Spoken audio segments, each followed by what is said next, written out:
اصطفى خصوصا على سيد الرسل وخاتم الأنبياء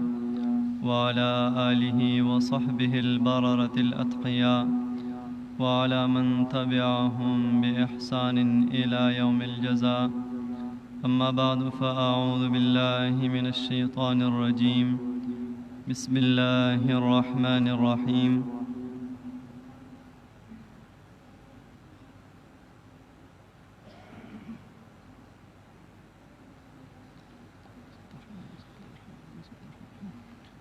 واعلموا أن فيكم رسول الله لو يطيعكم في كثير من الأمر لعنتم، ولكن الله حبب إليكم الإيمان وزينه في قلوبكم وكره إليكم الكفر والفسوق والعصيان، أولئك هم الراشدون فضلا من الله ونعمه، والله عليم حكيم. وقال تعالى: محمد رسول الله والذين معه أشداء على الكفار رحماء بينهم تراهم ركعا سجدا يبتغون فضلا من الله ورضوانا سيماهم في وجوههم من أثر السجود ذلك مثلهم في التوراة ومثلهم في الإنجيل كزرع أخرج شطأه فآزره فاستغلظ فاستوى على سوقه يعجب الزراع ليغيظ بهم الكفار. وعد الله الذين آمنوا وعملوا الصالحات منهم مغفرة وأجرا عظيما. وقال رسول الله صلى الله عليه وآله وسلم: أصحابي كالنجوم فبأيهم اقتديتم اهتديتم، أو كما قال عليه الصلاة والسلام. صدق الله العظيم وصدق رسوله النبي الكريم، ونحن على ذلك لمن الشاهدين والشاكرين، والحمد لله رب العالمين. نپوئی گئی آواز صحیح نه دی؟ دا کروستم شي دا دغه د وجه دا وړ کې مایک نشته ځکه خراب شوی دی.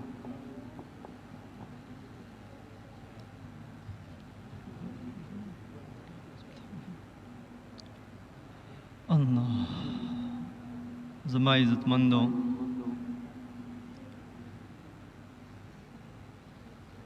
الله جل جلاله په موږ او تاسو باندې د اویاو میندو نه زیات مین او مهربانه دی. او زما عزتمندو داسې مهربانه دی چې د الله جل جلاله په نومونو کې یو نوم دی لطیف. الله لطیف بعباده د قرآن مجید آیت دی. لطیف معنی دا ده چې بغیر د سبب نه بلا وجه احسان کون کے، او بلا معنی دا پٹ احسان کون کے. تا بدور عبادت نوی کڑے، تا بدومر حقدار نی دا احسان او دا نعمت، اللہ بدر بانی بیاوم نعمت کئی، او تب خبردار نی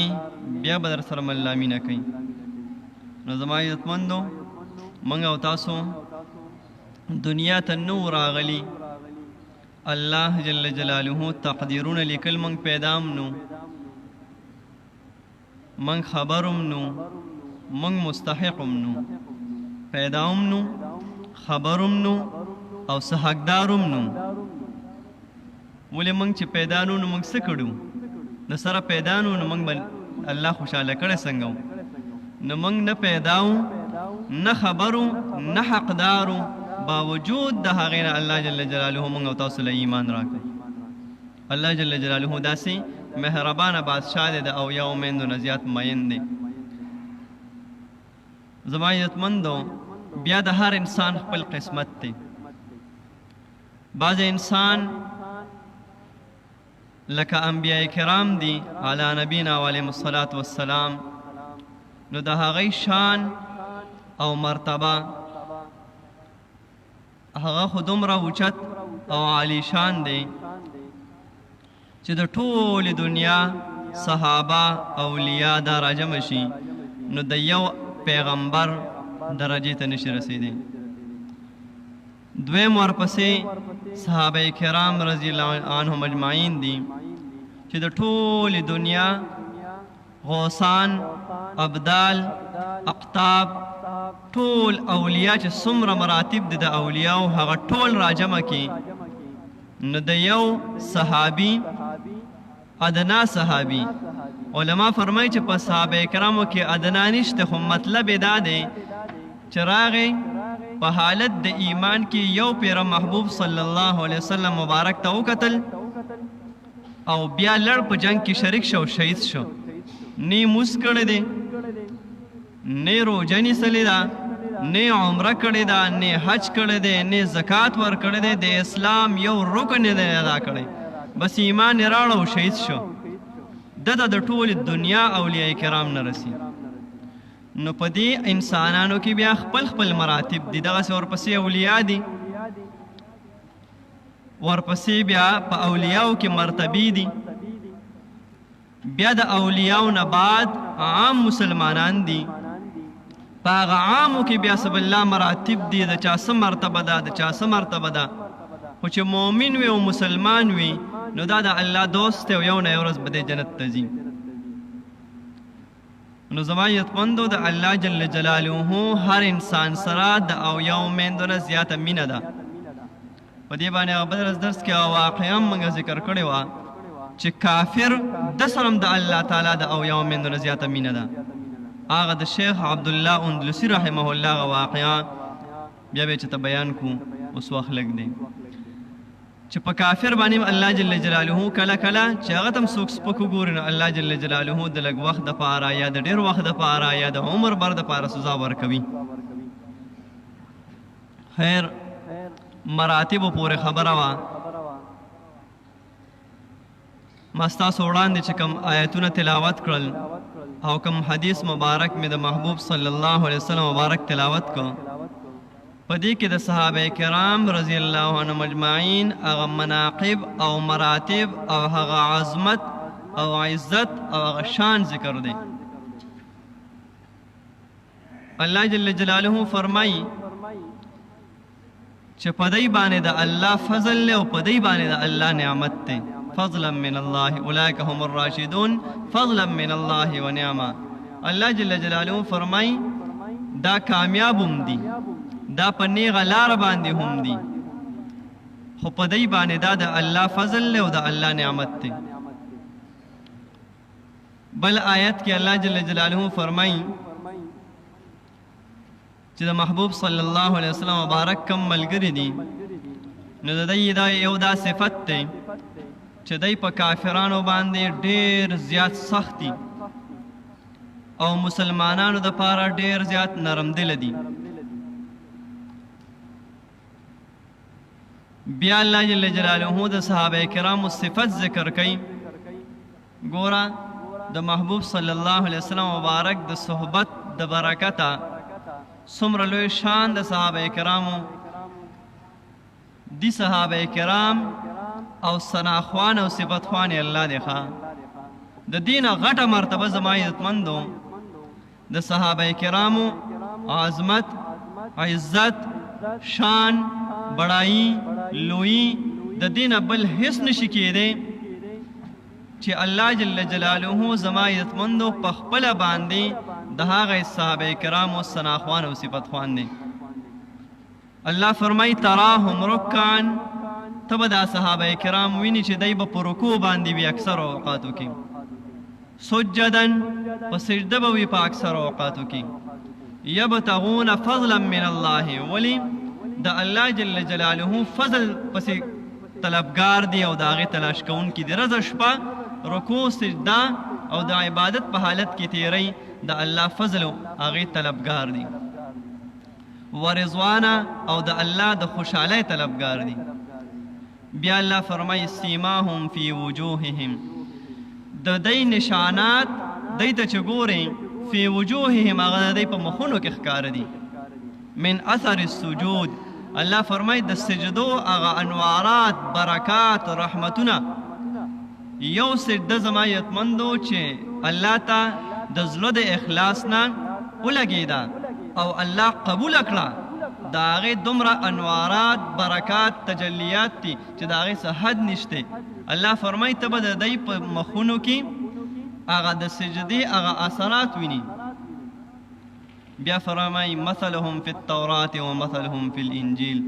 الله فرمای د دی حالت، زه د دی دومره صفت خوان یم، زه په دی باندې دومره مین یم، زما یتمندو الله ته د چا د صفت څه ضرورت دی. الله فرمای الله الصمد والله الغنی وانتم الفقراء. الله فرمای زه بې نیازه یم، زه غنی یم، زه بې پروا یم، زه ستاسو یو څیز ته زما ضرورت نشته.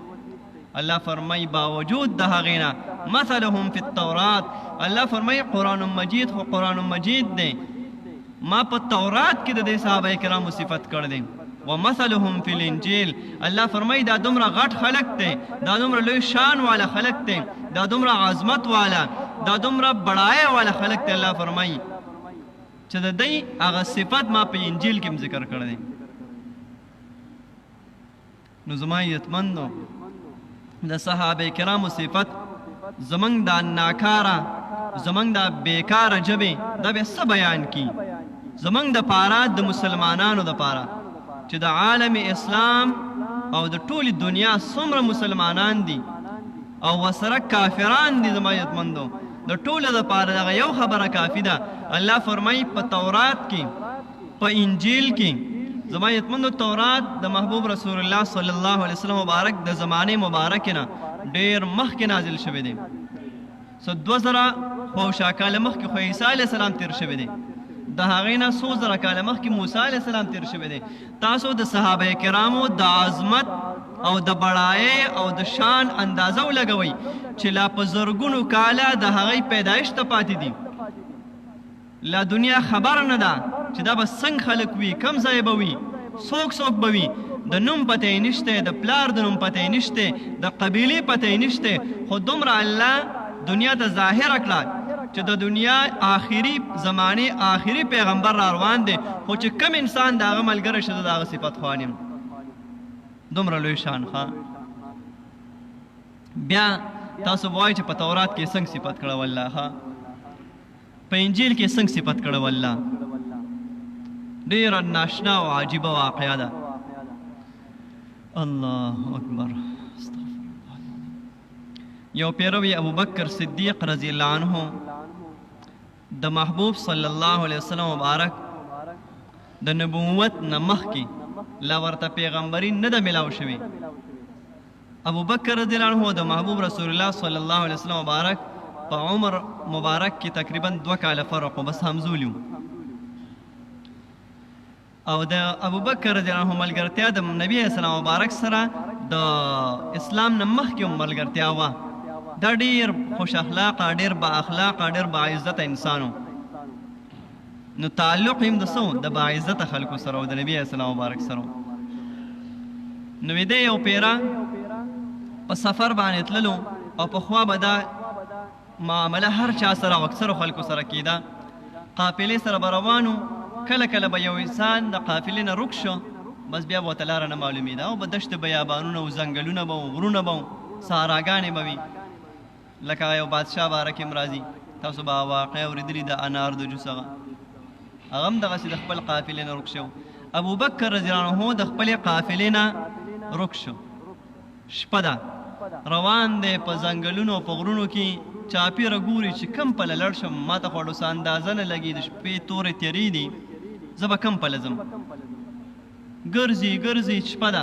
توره تیاره ده، چې ته رڼا ګوري، که چې ته رڼا میلاو شوه چې زه د هغې طرف ته ورشم چې رڼا وي، نو زه دغه ځای به انسان وي، ما ته به څه راهنمایي وکړي. ګرځېده، شپې توره تیاره ده، چته چې داسې ډېر مخکې تللی دی، نو یو روشنایي او یو رڼا په سترګو په نظر راغلی ده. ابوبکر رضی الله عنه وایي چې یاره همدکه ځای کې کیدی شي چې انسانان وي. روان شو، چې روان شو هغه رڼا خواله ورسېده چې ویې کتل هغه د عیسایانو چرچ و. یا د یهودیانو ګرجه وه د دواړو کې یو یا د یهودیانو عبادت خانه وه یا د عیسایانو عبادت خانه وه ابوبکر رضی الله عنه شپې توره تیاره ده بره سپایان ولاړ دي چوکیداران ولاړ دي چوکیداری کوي د خپل عبادت خانې که څوک نقصان ونه رسوي ابوبکر رضی الله عنه چې وروډه بولو آواز شو څوکي ابوبکر رضی الله عنه سره خپل تعارف وکړو هغه ورته وی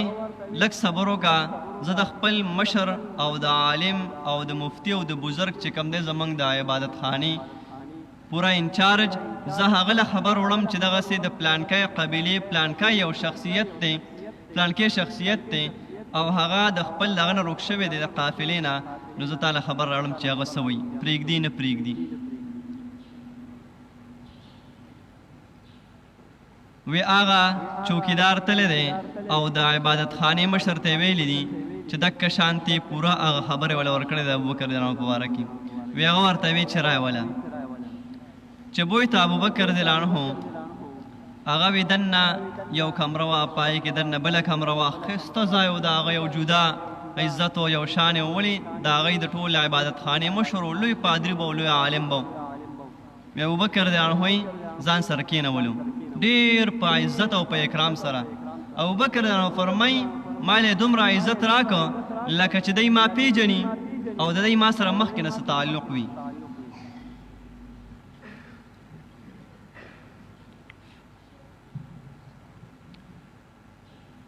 وی مالی ډیر زیات عزت او اکرام وکړو ابوبکر رضی الله عنه فرمایي زه نه یم پویه او حیران یم چې زما دومره عزت په یو ناګومانه ځای کې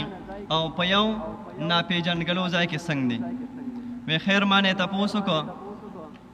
چې تا څه خوراک څښاک وی ما ورته وی چې هېڅ مې نه دي کړي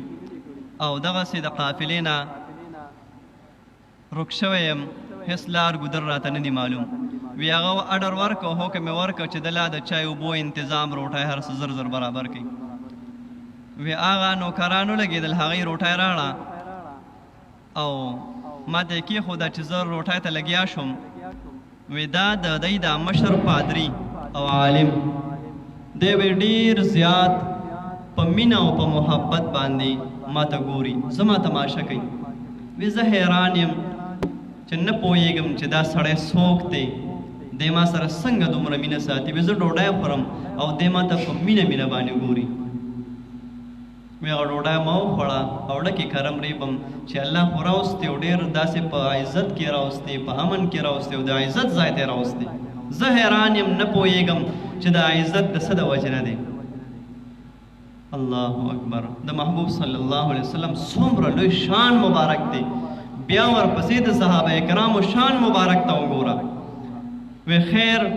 چې ما روټۍ هر څه برابر کړل ما ته یې وی چې ته اوس شپه ده او د آرام دپاره هغه نوکرانو ته یې اډر وکړو چې کوم ښایسته او وي آی پي او ښکلې کمره ده دی هغې ته بوځئ او ښه ښکلې دغه بستره ورته خوره کړئ چې دی آرام وکړي شپه تېره شوه چې سهار شو ما پسې کس راولېږه زه بیا ځان سره وغوښتلم ما سره خبرې اترې وکړې ته د کم ځای ستاسو نوم دی کمې قبیلې د کم ځای نه راغلی ما ورته پوره خپل حالات وي چې دغسې د قریش قبیلې نه یم او د مکې مکرمې یم د بیت الله شریف په خوا کې زموږ کور دی بیا رانه د هغه ځای د نبي اسلام مبارک په باره کې تپوسونه وکړل چې دغسې یو ځوان دی نوم محمد دی نبي اسلام مبارک لا پیغمبر نه دی وی پوره حالات یې راته ووایي ما ورته چې آو شته دغسې وی بیا ما ته وی چې راځه سرس ده زه یې ونیسلم ځان سره یې روان کړم یو کمره وه هغه یې کولاو کړه په هغې کې دننه بله کمره وه هغه یې کولاو کړه دننه یې بوتلم چې وی کتل ومې کتل ما ته یې وی داسې یو درې نقشې وي یو درې د انسانانو هغه شکلونه د یو نه یې کپړه لر کړه د بل نه یې لر کړه د بل نه یې لر کړه ما ته یې وی وګوره دا څوک دي وی چې ما وکتل بعینه زما داسې شکل او صورت چې لکه دی ما ته کتل او زما شکل یې جوړ کړی وی راته یې وی چې دی بل ته وګوره چې ومې کتل نو وی زموږ یو ملګری د قریش یو ځوان چې دغه ټیم د هغه ډېر کم عمر او نوم د سیدنا عمر بن الخطاب رضی الله عنه وړو کې الګ دی د هغه تصویر او شکل داسې جوړ کړو چې لکه غای دی دې ځای ودرولو او هغه ته یې کتل او دی جوړو مې ما ته ویل چې دا پیژنې ما ته چې بالکل یې پیژنم ورپسې د محبوب رسول الله صلی الله علیه وسلم صورت مبارکه وی داسې جوړ کړو چې لکه دی ورته کتل او هغه یې جوړو مې ما ته ویل چې دا پیژنې ما ته چې بالکل یې پیژنم وی زه حیران یم حیران چې دا څنګه انسانانو سره راغلم او څنګه ځای ته راغلم دا د مکې مکرمې نه څومره په دشتو بیابانونو کې دی په زرګونو کیلومتره لرې دی دی د مکې مکرمې سره د سره تعلق نشته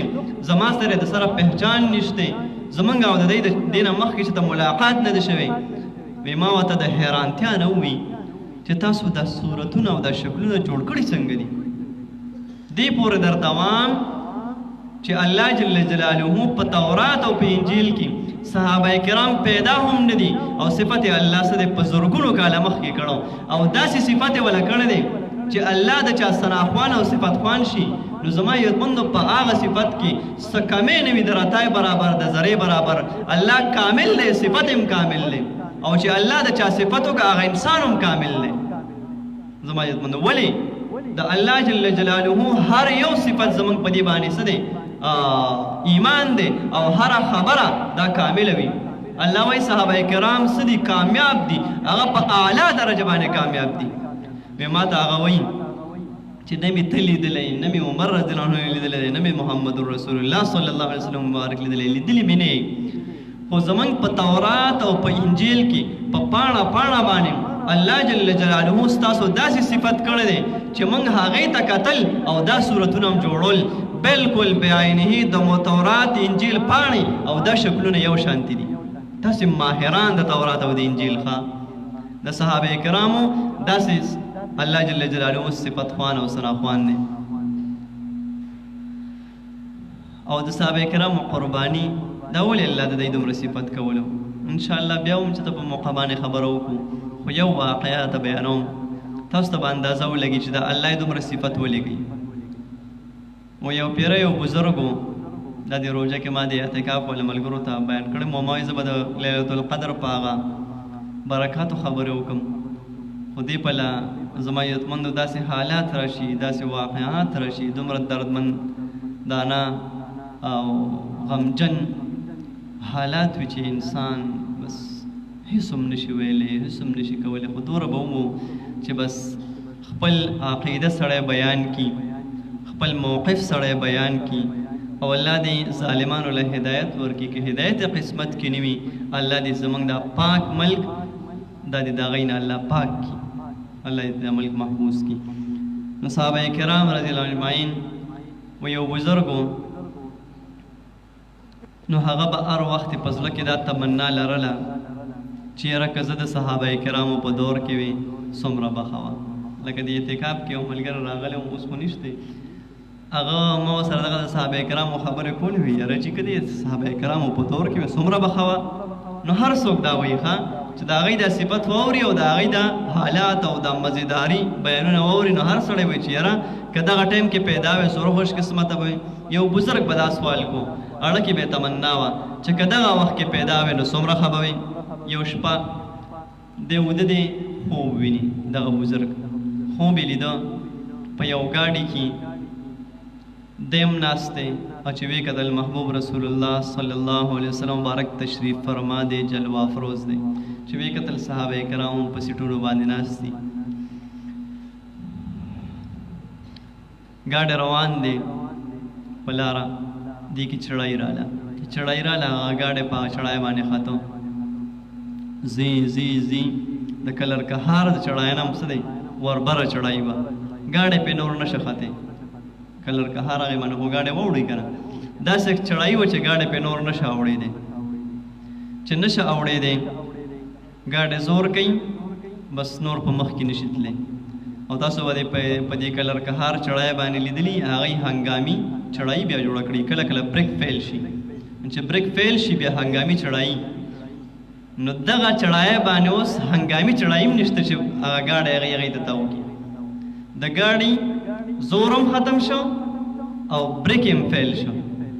ګاډی په ریوس باندې اوس ډرایور بریک هم لګولی دی خپل زور هم کوي خو په ګاډي باندې لوډ دومره دی او هغه کې نور برداشت نشته هغه ګاډی په وروستو را روان شو چې را روان شو تاسو به یې لیدلي دي جنګي حالت کې دا فوج او پولیس چې وي دی چې پوه شي چې مخې ته دشمن دی دی د روان ګاډي نه ټوپونه کې هم ورچوته شي دی له ټریننګ داسې ورکړی وي فوجي به وي داسې پولیس به وي داسې دی به دلیر وي دی به نډر وي دی به جرأتمن وي د سینه به د هر وخت څه دی ته تیار وي چې که ګولۍ پرې راځي خیر دی خو چې زما ملک بچ شي زما قوم بچ شي او زما کوم مقصد دی هغې کې کامیاب شم تاسو به لیدلي د روانو ګاډو نه ټوپونه وي او د صحابه کرام رضی الله عنهم په شان د فوج په دنیا په تاریخ کې نشته دا دی خو چل د هغې نه زده کوي دا څومره تاریخ دی او څومره جنګونه دي دا د هغې دي ښه هغې به په 314 باندې په جنګ بدر کې پوره د دنیا کفري طاقت له شکست ورکو د خلک د هغې نه چلونه زده کوي نو ګاډی سره روان شو په وروستو اوس دا صحابه کرام دی راټوپ کو دی بزرګ هم راټوپ کو د څه دپاره د روان ګاډي نه ښه چې دې څه فکر وشي چې دا ګاډی ریوس کځي چې ته داسې نه وي چې د محبوب صلی الله علیه وسلم مبارک یو ویښته مبارک ازار شي دا به زموږ دپاره څه وي ناکامي وي او دا به زموږ دپاره به د دنیا او د آخرت تباهي وي دی راټوپ کو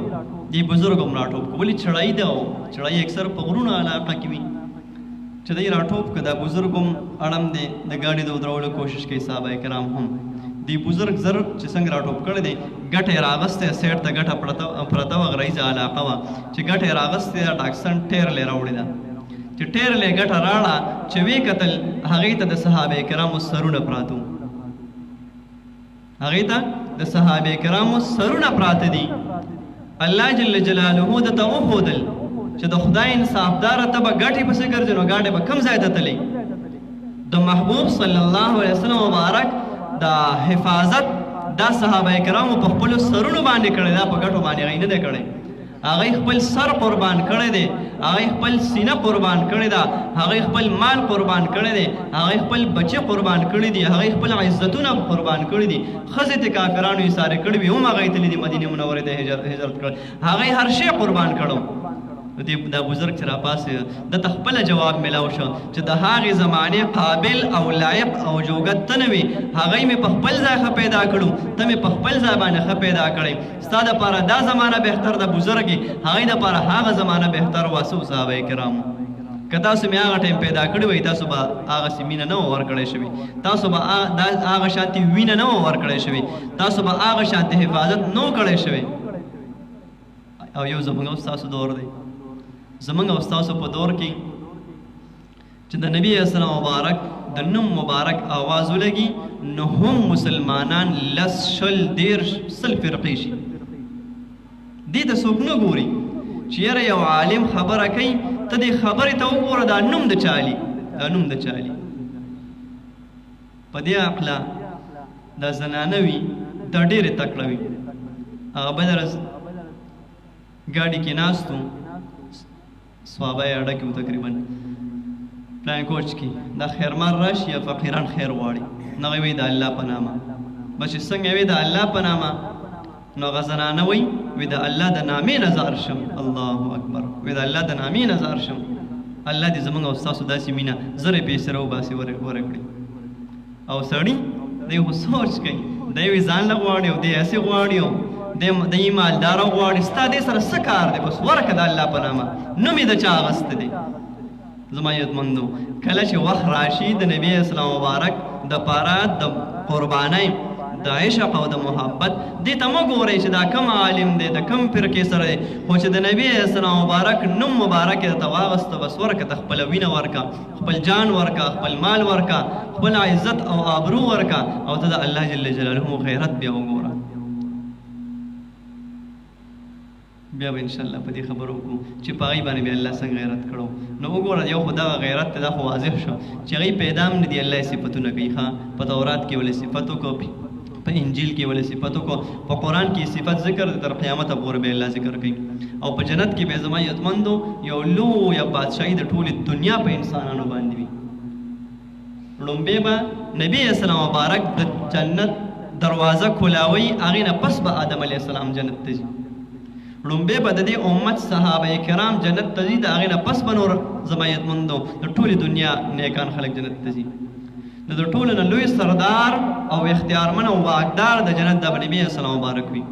او د ټولو نه اعلی درجه به د صحابه کرامو په جنت کې وي ورپسې به لاندې بیا نور خلک وي زما عزتمندو دومره لوی عزت ول الله ورکړی دا ولې د نبي اسلام مبارک د مینې په برکت باندې الله دې موږ او تاسو ته نصیب کړي او هېڅ نه پوهېږو هغه بل ورځ زموږ مشر ویلي دي چې دا صحابه کرام په بدر کې جنګ وګټو په احد کې دی بیا لوټ مار باندې نعوذ بالله داسې الفاظ استعمال کړي دي په هغې کې مشغوله شو د نبي اسلام مبارک خبره ونه منله تاسو وګورئ تاریخ هغه وخت نه واهلې تر دې وخته پورې د صحابه کرامو په تاریخ باندې او په سیرت باندې کتابونه لیکلی شوي دي تاسو وګورئ که تاسو داسې یو صحابي معلوم کو چې هغه د نبي اسلام مبارک خبره نه ده منلې به زه به جرم درکړم که تاسو په تاریخ کې داسې خبره معلومه کړه بس زما سر او ستاسو څه دی توره وی وهئ او که تاسو ما ته چا د ټولې دنیا انسانانو ته چیلنج دی چې چا د صحابه کرامو په باره کې دا وښودل چې هغوی د نبي اسلام مبارک حکم مبارک نه دی منلی قصدن عمدن لکه دی چې څنګه وایي زه به وله جرم ورکړم او د سر نه غټ څه شی نشته سر به وله ورکړو جرم به څه وي زما عزتمندو صحابه کرام خو صحابه کرام دي دا څوک ثابتولی نه شي هغوی خو په خپل مال جان عزت آبرو په ټوله دنیا باندې د نبي اسلام مبارک حفاظت کړی دی او حکم مبارک یې ولې منلی دی داسې کیدی نه شي زما عزتمندو نو چې یو د ټول ملک مشر وي او هغه د دې نه ناخبره وي هغه داسې وي نو د ملک حال به څنګه ښه شي هغه د انار هغه واقعه ده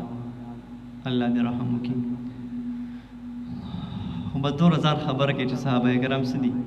نبي اسلام مبارک پسې دویم نمبر مرتبه دا د صحابه کرامو ده د نبي اسلام مبارک صفت الله جل جلاله کړی دی او د هغه چې کوم ګستاخان دي الله جل جلاله د هغې لس نقصانات او عیبونه الله په قرآن مجید کې په سوره قلم کې ذکر کړي دي